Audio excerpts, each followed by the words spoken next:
when I started out doing this, I had kind of thought I need to spend some time writing, I'm going to need to spend some time performing. Hadn't really considered the amount of hours that it takes just in admin just to book these gigs, just to get hold of the opportunities to perform. The thing is, you have to want it. You have to truly have made the decision. And I think it's a bit like that starting stand-up, because it's so difficult to start. It's not. I don't think it's quite as difficult as a kind of performance mode as people say it is, or it's popularly believed to be.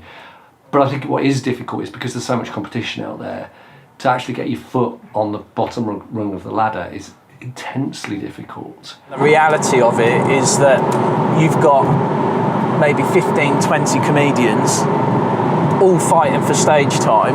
They're not really that bothered about what you're doing because they're looking at their notes or trying to remember their sets. Even the ones that have been going for quite some time are probably using those nights to try out new material anyway. Yeah. So everyone's got their own agenda and everyone's got their own thing going on that they're worrying about. Yeah.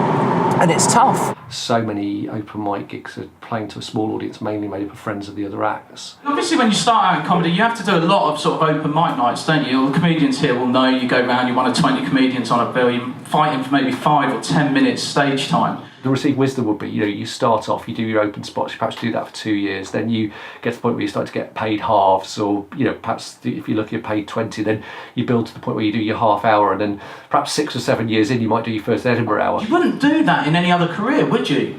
Like if you wanted to be a baker, because that's popular now with Bake Off and all that, you wouldn't just bake a load of cakes and then 3 or 4 nights a week take them down to London and share them in a room of mostly other bakers.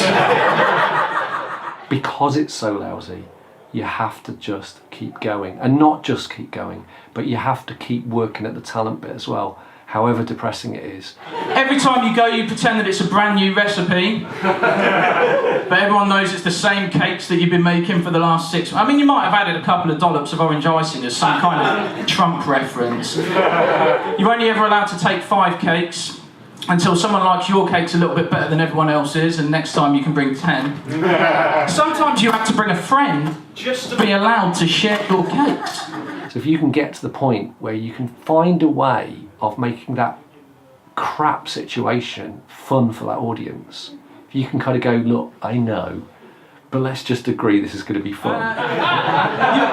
Your friend doesn't give a shit because they've had loads of your cakes, and all the way home you're like, do you think they were good cakes?